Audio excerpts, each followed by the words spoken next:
What if the reason you feel lost is because you've been listening to everyone except yourself?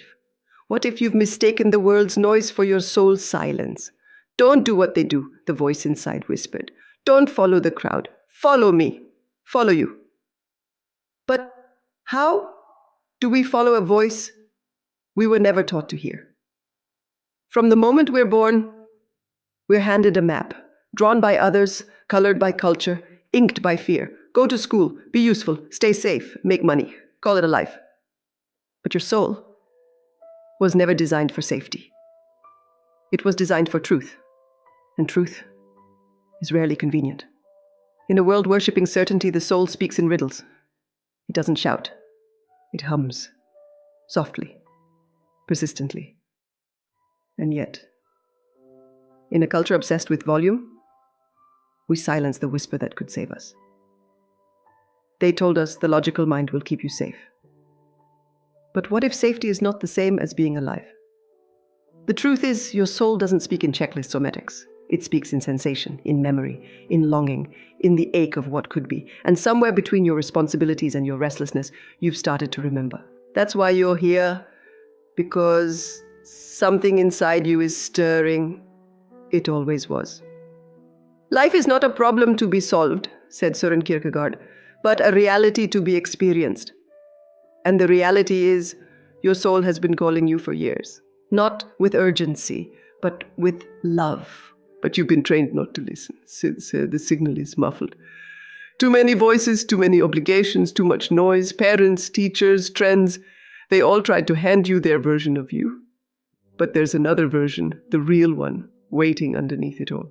She's still there. She never left. She's just been waiting for you to stop long enough to hear her.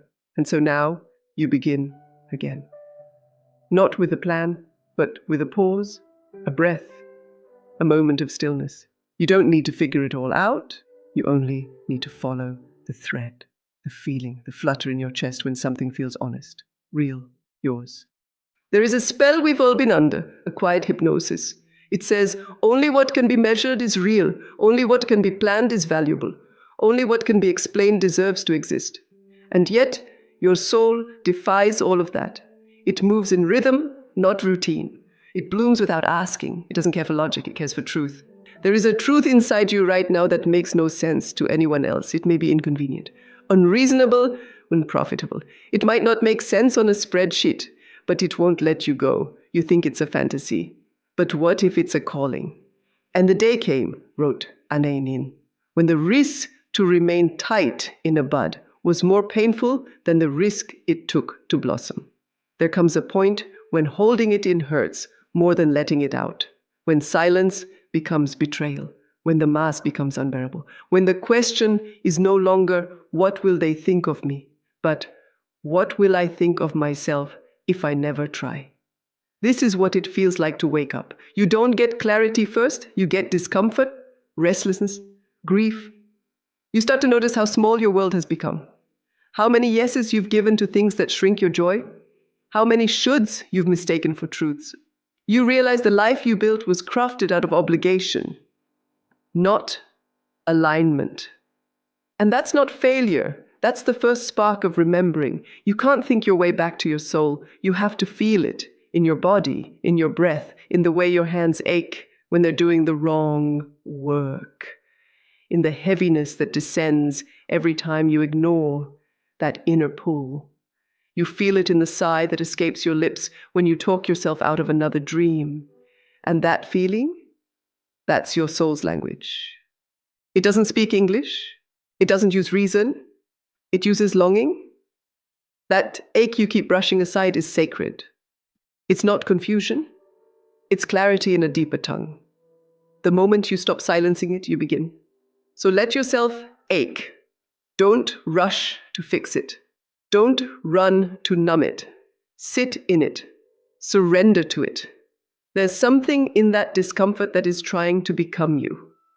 Our deepest calling is to grow into our own authentic selfhood, wrote Parker J. Palmer, whether or not it conforms to some image of who we ought to be. You don't have to chase purpose. You only have to remove what's blocking it. Let the expectations fall away. Let the titles dissolve.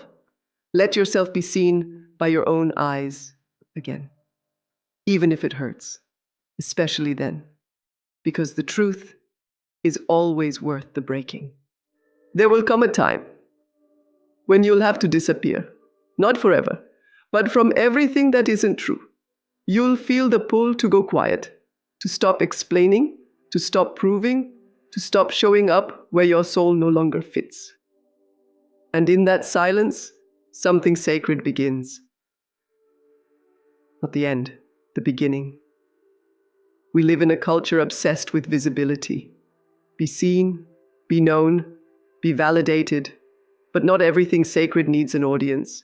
Your healing doesn't have to be loud. Your becoming doesn't have to be broadcast.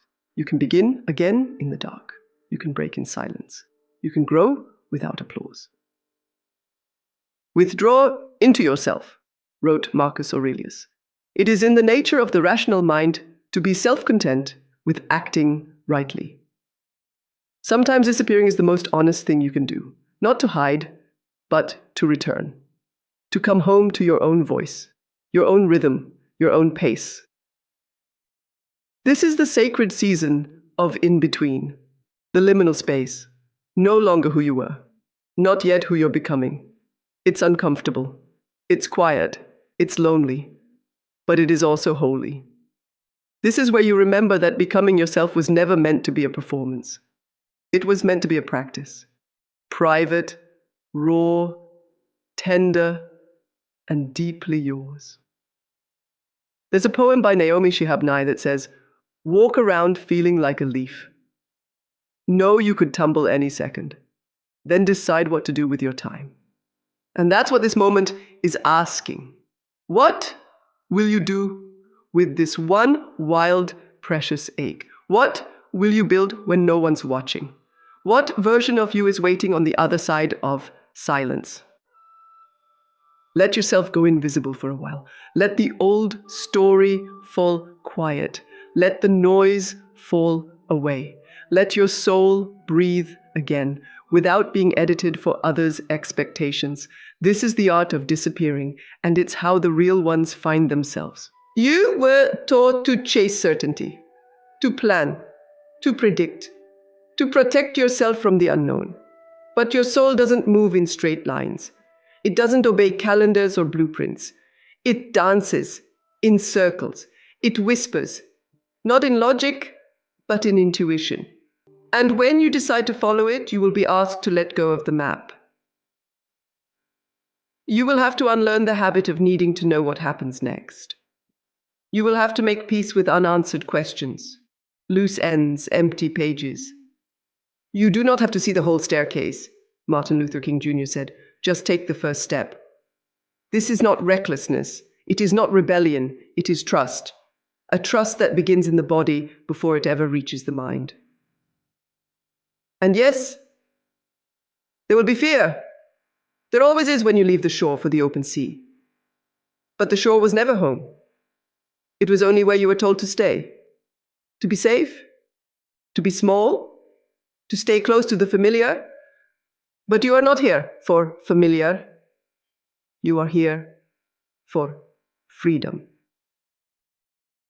There's a difference between a life that looks good and a life that feels true. One wins you praise, the other returns you to yourself. You already know which one your soul wants. There will be days when the path is invisible, when nothing makes sense, when people will question your choices because they don't fit their template of success. Let them. You are not here to follow their map. You are here to draw your own. And it may look messy, non-linear, unimpressive to the world, but to you, it will feel like breath. To live without a map is not to be lost. It is to be found over and over again in the quiet space where present lives. In the middle of doubt, there is faith. Not loud, but faithful. And it whispers, keep going. This is the way. You're already home. So keep listening, keep feeling, keep showing up to what feels honest, even when it's inconvenient. Because the soul has a direction. even when the mind does not. Voiceover, there was a version of you before the noise, before the pressure, before the edits, a you who moved with instinct, who felt joy without guilt, who spoke without censoring, who believed in magic. She was free in her wildness, wrote Charles Bukowski. She was a wanderess, a drop of free water. She belonged to no man and to no city. That version of you still exists, not in the past, but buried beneath layers of what the world said you had to be. Somewhere along the line, you traded honesty for approval, expression for belonging, wonder for performance. You started asking, what do they want from me? Instead of, what do I want for myself? And in doing so, you forgot the sound of your own voice. But the soul has a memory, and it never forgets. It remembers who you were before you were trained to behave, before you were taught to be useful, agreeable, digestible. It remembers what lit you up, what made you feel like you. And every time you return to that,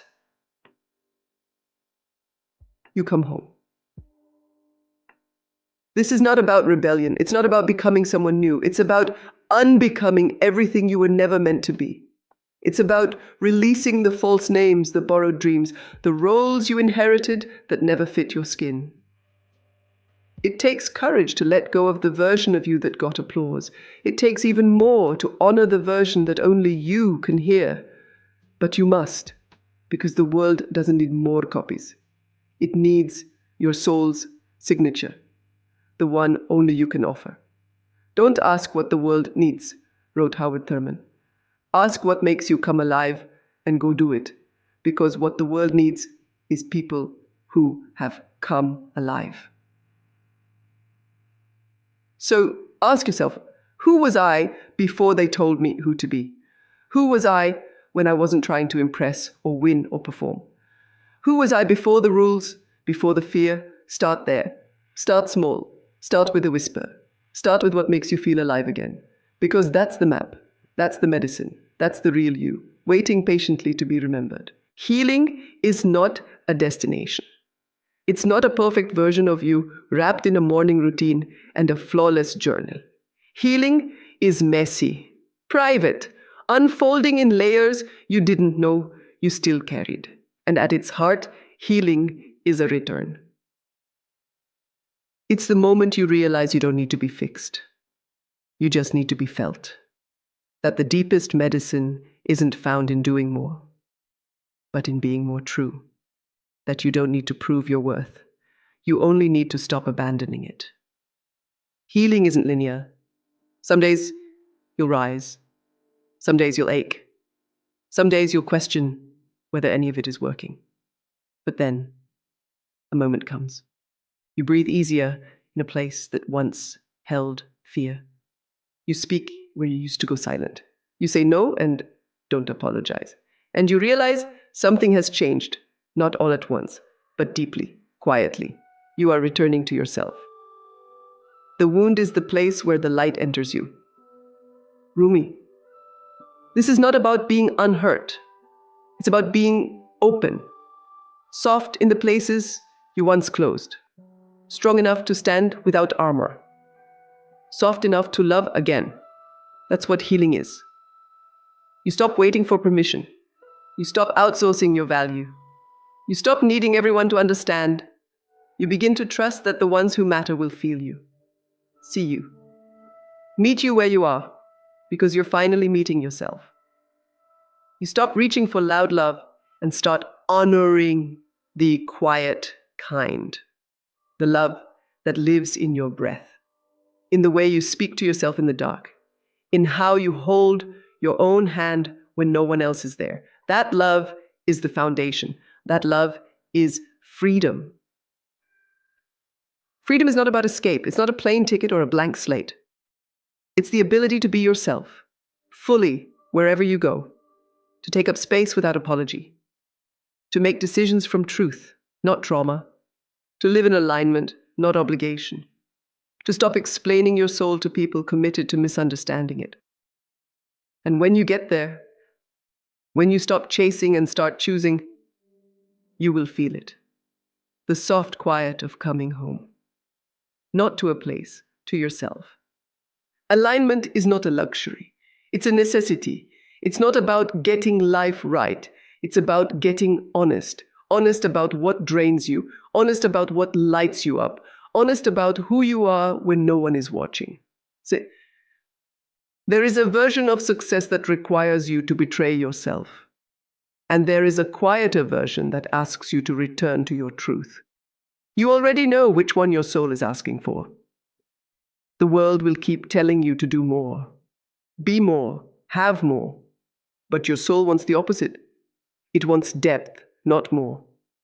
Stillness, not speed. Meaning, not medals. We must learn to live by inspiration, wrote Ralph Waldo Emerson, and not by memory. To trust our own thought, to believe that what is true for us, in our private heart, is true for all, that is genius. When you begin to live in alignment, you will lose some things. Roles, titles, applause, familiar praise. But what you gain is everything. You gain peace, you gain energy, you gain the quiet, knowing that you are finally on your path, not someone else's. You will find that alignment is not an event. It's a practice, a posture, a daily decision to ask, does this honor me? Does this stretch my spirit or shrink it? Is this choice coming from love or from fear? That is how soul speaks, in questions, in curiosity, in the still voice beneath the shoulds. This is not a journey of becoming more. It is a journey of returning to what was always true. You are not too late. You are not behind. You are not broken. You are awakening. So pause, breathe, close your eyes, feel your soul. She's still here, waiting, not for the perfect moment, for your permission. Let this be the moment. Let this be the inhale before the great becoming. Let this be the soft reckoning with everything inside you that's ready to rise. Let this be the part where you stop asking and start answering. Because the truth is, you don't need a map. You are the compass. You don't need to be louder. You need to listen. You don't need to become someone else. You need to remember who you've always been. Now is all I have, the voice says. This moment, then this one, and now this one. And I choose to fill them with joy.